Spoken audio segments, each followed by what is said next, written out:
Assalamualaikum warahmatullahi wabarakatuh. Salam sejahtera bagi kita semua. Semoga kita selalu diberikan kesehatan dalam menjalankan aktivitas sehari-hari. Bersama saya Arjuna seputar Gayo Luas di Kodim 0113 Gayo Luas. Selamat datang di Gayo Luas di podcast Pendim 0113 Gayo Luas. Dalam episode kali ini kita akan membahas topik yang sangat menarik dan penuh inspirasi tentang rekrutmen penerimaan peserta PK tahun 2025. Bersama kita telah hadir Bapak Komandan Kodim Letkol Yanpri Satria Sanjaya M. Han. Izin Komandan langsung saja. Banyak yang bertanya-tanya tentang penerimaan anggota TNI peserta PK tahun 2025 ini. Untuk penerimaan menjadi anggota TNI, AD termasuk peserta PK tahun 2025, apakah benar tidak dipungut biaya? Baik Bang Juna, ini saya Komandan Kodim 01 Gayo Luas, Letkol Yanpri. Benar yang dikatakan Bang Juna tadi, bahwa untuk penerimaan prajurit TNI AD, termasuk dalam hal ini untuk penerimaan peserta PK tahun 2025, itu gratis, tidak dipungut biaya apapun. Sehingga untuk seluruh warga masyarakat Gayo Luas, termasuk adik-adik yang pengen mendaftar, ini perlu diketahui bahwa tidak usah takut, tidak punya uang. Karena apa? Untuk mendaftar menjadi prajurit TNI itu gratis, tidak dipungut biaya apapun. Itu harus diketahui. Itu Bang Juna. Untuk penerimaan tahun 2025 ini, bagaimana gambaran umum tentang penerimaan menjadi anggota TNI Angkatan Darat ini? Baik, untuk seluruh warga Gayo Luas, khususnya Gayo Luas ini, untuk penerimaan menjadi prajurit TNI, dalam hal ini khususnya yang paling dekat ini adalah penerimaan peserta PK tahun 2025. Jadi seluruh adik-adik, baik putra-putri yang sudah memenuhi syarat, yaitu lulus dari SMA sederajat, yang sudah memenuhi syarat, baik nanti pengetesan untuk kesehatan, kemudian pengumuman fisik, akademis, psikologi, dan lain sebagainya pada saat dites, itu semuanya punya kesempatan untuk mendaftar menjadi prajurit TNI. Demikian. Selanjutnya, dan dokumen apa saja yang harus disiapkan untuk para calon yang ingin mendaftar anggota TNI Angkatan Darat ini? Baik, untuk dokumen yang disiapkan, untuk adik-adik yang nantinya akan mendaftar menjadi prajurit TNI, yang akan disiapkan dokumen yang pertama pastinya adalah ijazah. Ijazah dari mulai SD, SMP, dan SMA ataupun SMA derajat lainnya. Kemudian yang kedua adalah dokumen pribadi dari mulai akte kesehatan, akte kelahiran, kemudian surat keterangan keluarga baik dari kepolisian, kemudian yang paling penting ini adalah surat izin dari orang tua. Jadi mengizinkan untuk putra-putri yang mendaftar menjadi prajurit TNI. Itu yang harus disiapkan. Selain nanti mungkin ada dokumen-dokumen lainnya yang diperlukan, itu nanti akan berjalan pada saat pendaftaran. Demikian. Selanjutnya, dan bagaimana cara mendaftar atau di mana lokasi pendaftaran untuk menjadi anggota TNI Angkatan Darat ini? Baik Bang Gina, sebagai informasi untuk seluruh adik-adik dan juga orang tua yang ada di Gayo Luas, untuk mendaftar menjadi prajurit TNI, ini kita punya website resmi TNI AD. Itu nanti kalau mau tahu, coba tanya nanti ke Kodim ataupun Koramil tempat. Setelah mendaftar secara online di website TNI AD, kemudian nanti akan melaporkan diri ke Koramil ataupun Kodim setempat. Setelah mereka mendaftarkan diri atau melapor di Kodim setempat, baru kemudian mendaftarkan ke Ajen, dalam hal ini di Banda Aceh, untuk wilayah Kodam Sendar Muda. Demikian yang kami sampaikan, Bang Yuna. Selanjutnya, dan di dalam proses seleksi nantinya, apa saja yang dites saat proses seleksi tersebut nanti? Baik, untuk diketahui semuanya, untuk proses seleksi nantinya, ini biar mereka nanti adik-adik ini bisa mempersiapkan diri.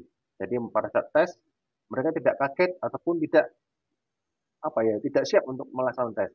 Yang pertama adalah nanti akan dites kesehatan. Itu yang paling penting. Kesehatan, kemudian yang kedua administrasi. Yang sampaikan tadi di depan, dari mulai ijazah, kemudian dokumen pribadi, dan lain sebagainya. Yang ketiga adalah kemampuan jasmani.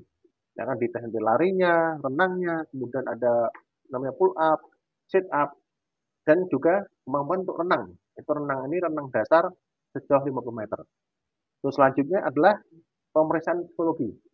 Nah, psikologi, jadi bagaimana larinya, renangnya, kemudian ada namanya pull up, sit up, dan juga kemampuan untuk renang. Itu renang ini renang dasar sejauh 50 meter. Terus selanjutnya adalah pemeriksaan psikologi.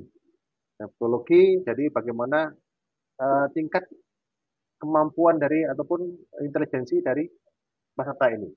Kemudian ada juga yaitu tes untuk melaksanakan pengecekan kemampuan akademis. Itu yang akan disiapkan. Demikian. Sebagai komandan atau sebagai perwira TNI, apa saran atau himbauan dalam persiapan kepada adik-adik yang mau calon TNI Angkatan Darat? Baik, untuk yang perlu disiapkan oleh adik-adik kita ini yang nanti mau mendaftar, ini tidak sulit. Jadi yang penting yang pertama itu saya sampaikan tadi, dokumen-dokumen pribadi yang harus disiapkan itu nanti harus yang asli itu Bang yang disiapkan. Jangan sampai nanti jasanya palsu ataupun belum lulus SMA dia udah daftar. Itu yang pertama. Yang kedua, umur. Umur harus memenuhi syarat. Nanti ada batasan umur. Dia pada saat pendidikan itu ada umur berapa, nanti ada di persyaratan. Kemudian yang selanjutnya adalah pasti kesehatan. Kesehatan, kemudian kemampuan fisik yang bisa dilatih sebelum melaksanakan tes. Itu yang perlu disiapkan. Yang patut diketahui, dan ini sebagai pedoman, karena mungkin adik-adik ataupun orang tua ini pada takut daftar menjadi anggota atau menjadi prajurit TNI. Kenapa? Seperti yang awal tadi sampaikan, mereka takut kalau daftar menjadi prajurit bayar. Ini untuk diketahui semuanya bahwa menjadi prajurit TNI itu gratis. Sehingga tidak usah takut, yang penting persiapkan diri kalian untuk menjadi prajurit TNI. Demikian yang sampaikan. Siap. Untuk yang terakhir ini pertanyaannya, penerimaan calon tamtama gelombang 1 ini apa benar tinggi badan dikurangi yang selama ini 163 menjadi 160 cm? Nah, betul itu Bang. Jadi kemarin ada perintah dari pimpinan kita dalam hal ini adalah dari Bapak Kasat bahwa untuk menampung rekan-rekan atau adik-adik yang mungkin punya keinginan jadi prajurit, karena pada saat kemarin batasan tinggi badan 163 cm, jangan yang daftar, banyak ini yang kurang, mungkin ada yang 162, 161, bahkan 160 cm. Mereka punya keinginan, tapi karena tidak memenuhi syarat, jadi mereka mundur. Nah, ini untuk menampung ini, Bapak Kasat punya kebijakan bahwa untuk prajurit TNI AD yang akan mendaftar di gelombang pertama ini, tingginya diturunkan, jadi 160 cm. Sehingga adik-adik semuanya yang punya keinginan mendaftar, silakan, masih ada kesempatan untuk mendaftarkan diri. Itu yang perlu saya sampaikan. Permisa, sekian atas informasi podcast bersama Dandim 0113 Gayuluas, Bapak Yanpri Satria Sanjaya. Permisa, masuk TNI itu gratis dan tidak dipungut biaya sepeser pun. Betul itu. Dan alhamdulillah, pada tahun ini 2025, tinggi badan juga dikurangi menjadi 160 cm yang sebelumnya ditetapkan 163. Betul. Seandainya dulu seperti saya 160, saya akan calon juga menjadi tentara. Betul. Itulah salah satu motivasi kepada adik-adik kita yang kurang tinggi badan tahun ini punya kesempatan untuk calon. Kata penutup kita akhiri dengan Pak Dandim. Baik, untuk diketahui semuanya, baik bapak-bapak, ibu-ibu, ataupun adik-adik yang pengen menjadi prajurit TNI, ingat ini, yang paling utama ini, bahwa menjadi prajurit TNI itu gratis, tidak dipungut biaya apapun. Itu yang utama itu Bang. Demikian dari saya. Sekian dari saya, Arjuna, reporter seputar Gayuluas, pamit undur diri. Assalamualaikum warahmatullahi wabarakatuh.